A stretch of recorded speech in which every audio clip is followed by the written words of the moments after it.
Hola chiquillos, este es un video explicativo respecto del PowerPoint que envié la semana pasada del mundo distópico o antiutópico, y es el mundo que entra en relación con lo narrado en 1984, ya que es la lectura domiciliaria del mes de marzo y que vamos a trabajar durante esta semana.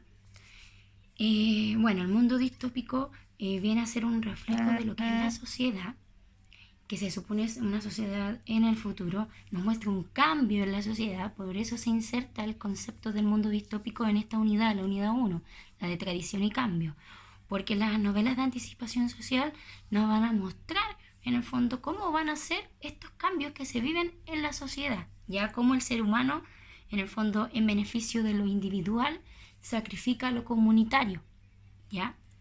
Es por eso que cuando hablamos de distopía, de lo que es lo distópico, vamos a estar hablando, ¿cierto?, de esta representación ficticia de la sociedad, donde en el fondo el ser humano se aliena, es decir, se aísla, ¿cierto?, se convierte en un individuo ajeno a sí mismo, en el fondo, como que estuviera modo zombie, una cosa así, ¿ya? No se controla, no se domina, y por lo tanto ha sucumbido ante los efectos de algo mayor, ¿ya? Bueno, nosotros lo hemos leído ya en Un Mundo Feliz, lo hemos leído en Sin Sajo o Los Juegos del Hambre, la trilogía de los Juegos del Hambre, ¿ya? Y lo vemos ahora en 1984, ¿ya? En este proceso de alienación en donde el individuo se aísla en sí mismo, hay varios mecanismos, ¿ya? Pueden ser drogas, puede ser placeres, puede ser la tecnología, etcétera. En nuestra sociedad actual podría ser la tecnología, sobre todo el tema del que el celular, ¿cierto?, nos tiene en nuestro propio mundo. Respecto a la literatura, bueno, como ya lo mencionábamos, lo habíamos visto en varios ejemplos, en novelas como Un Mundo Feliz, la trilogía de los Juegos del Hambre, en películas que, bueno, están basadas en libros también, como Leal, la saga de Leal, Divergente, la saga de Divergente, perdón, Maze Runner, entre otros, ¿ya? Este universo del mundo distópico siempre es en un futuro. Esa es una de las primeras características, ¿ya?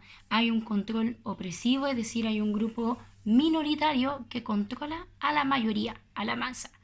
En 1984 sería Gran Hermano, ¿ya? Esta ilusión de una sociedad que es perfecta se mantiene solamente por este control. O sea, las personas que habitan en él creen que están muy bien, pero en el fondo solamente están siendo dominados, ¿ya? Y les están haciendo un lavado en el cerebro.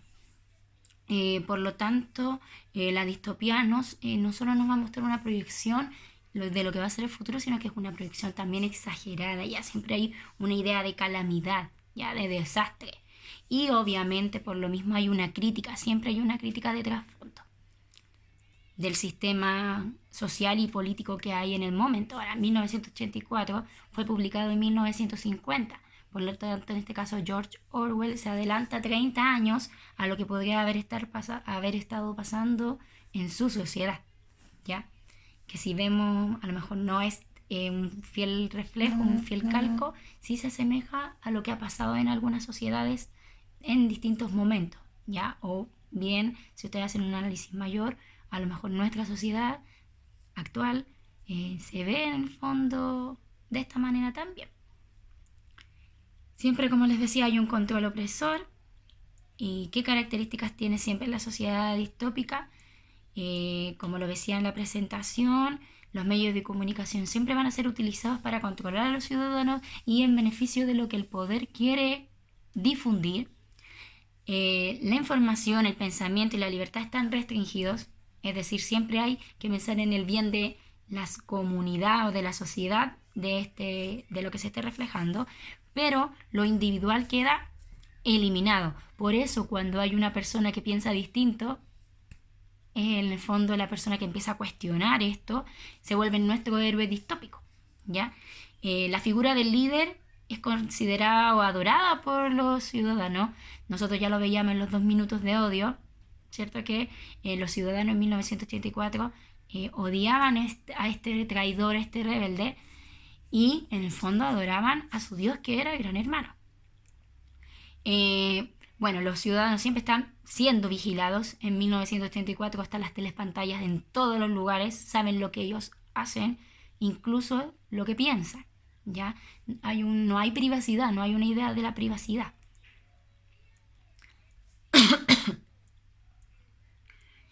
Siempre los ciudadanos viven con miedo a un mundo exterior porque no saben lo que va a haber allá, al otro lado. Recuerden ustedes los que han visto, por ejemplo, Divergente, que ellos tenían temor porque no sabían lo que había al otro lado y después cuando cruzan se dan cuenta que en el fondo estaban siendo como parte de un experimento, ¿ya? Bueno, las personas, por ejemplo, en los Juegos del Hambre vivían solo en su distrito y no sabían lo que había más allá tampoco, lo que eran los otros distritos. Y en 1984 siempre hay un miedo al exterior porque les han hecho creer siempre que están en guerra con otros, ¿cierto? Eurasia siempre está en guerra con los otros estados. Oceanía está contra Eurasia y contra... Entonces, cuando estaba aliado de uno, estaba luchando con el otro. Entonces, siempre hay un miedo al exterior, a lo que puede pasar. Los ciudadanos viven en un estado deshumanizado, bueno, ya lo hablábamos, que están alienados, en el fondo, en este caso, puede ser por distintos motivos. Acá en 1984 el ser humano está deshumanizado porque hay una eliminación de sus propios sentimientos y de su pensamiento, ¿ya? Y bueno, la sociedad siempre está uniformada y hay una individualidad que es castigada. Sabemos que está uniformada porque siempre está establecida en castas o ciertos estamentos. En 1984, si vemos una pirámide, estaría el Gran Hermano, estaría el partido interior, el partido exterior y el proletariado, que era la mayor gran parte de las personas, ¿ya? Y ellos están ahí y se quedan ahí cuando surgen después en la sociedad a cumplir distintas funciones, quedan encasillados en alguno de estos estamentos. Y obviamente si piensan distintos son castigados. Por eso había una policía, ¿cierto? La policía del pensamiento, que estaba a cargo de un ministerio, del Ministerio del Amor.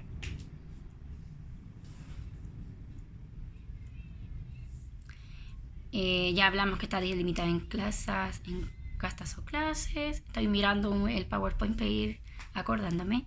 Bueno, hay una ilusión de un mundo perfecto porque está todo organizado, todo ordenado. Y surge entonces en el mundo distópico, en las novelas distópicas, el personaje que empieza a reflexionar y cuestionar todo y se convierte en héroe. En este caso es Winston Smith. ¿Ya? Él empieza a observar que en su sociedad hay algo extraño, hay algo que no le parece, esta idea del doble pensar, que ya es un doble pensar, porque en el fondo no puede cuestionar ciertas cosas, como que 2 más 2 es 5. Por lo tanto, él empieza a cuestionar esto y es ahí donde entonces empiezan sus problemas, ¿ya? Porque el héroe distópico cuestiona su sociedad, ve que no funciona de forma correcta y por lo tanto trata de alguna manera de cambiar las leyes o las normas. Winston Smith comienza escribiendo un diario que estaban totalmente prohibidos y se va a enfrentar a distintas situaciones peligrosas o pruebas. Bueno, él en el camino, ¿cierto?, conoce a Julia, conoce a O'Brien y con ellos vive ciertas aventuras que ustedes en la lectura han ido descubriendo. Y su final suele ser funesto, es decir, tiene un final trágico, un final fatal, que tendrán que ustedes descubrir al final qué es lo que le sucede a Smith, ¿ya? Si se cumple o no con los otros personajes distópicos, que suelen tener un final fatal. Ahora, vemos la excepción siempre a la regla. Por ejemplo, Katniss Everdeen sería la excepción a la regla, como héroe distópico, ¿ya? Y yo creo que con eso es suficiente, chiquillos, para entender un poquito lo que es el mundo distópico. Al final de la presentación habían ciertos fragmentos de 1984 que reflejaban muy bien esto. Una sociedad jerárquica solo es posible generando pobreza e ignorancia. De hecho, estaba en sus consignas. ¿Cómo afirma un hombre su poder sobre otro haciéndole sufrir? Y ahí tenemos, ¿cierto?, la policía del pensamiento.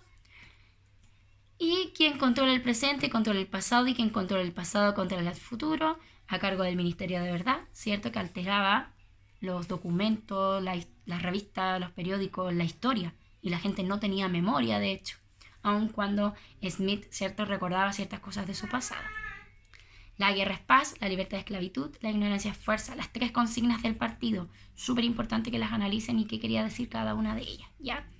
En la clase de hoy voy a enviar la ficha de lectura que tienen que completarlo en base al libro. Me imagino yo que casi todos terminaron de leerlo. Si no, leanse un buen resumen, un buen análisis. La ficha de lectura me la tienen que enviar la próxima clase que nos toca. Y en la misma próxima clase les voy a entregar la pauta de evaluación. Vamos a hacer un trabajo para analizar 1984, no prueba, porque vamos a estar acá. La idea no es ir atrasándonos, pero tampoco presionarlos.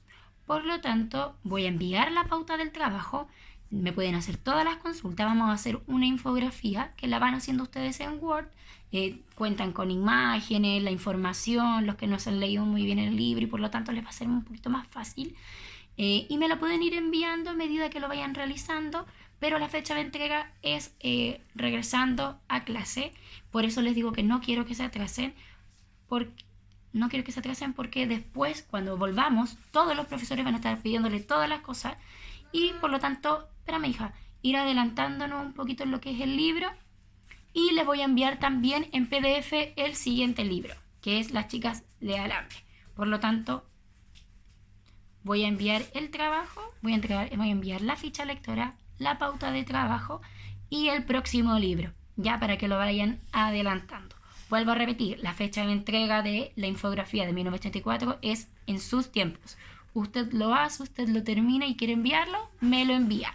Si no, al regreso de clase yo voy a dar un tiempo prudente, vamos a calendarizar y me lo tendrán que enviar, ¿ya?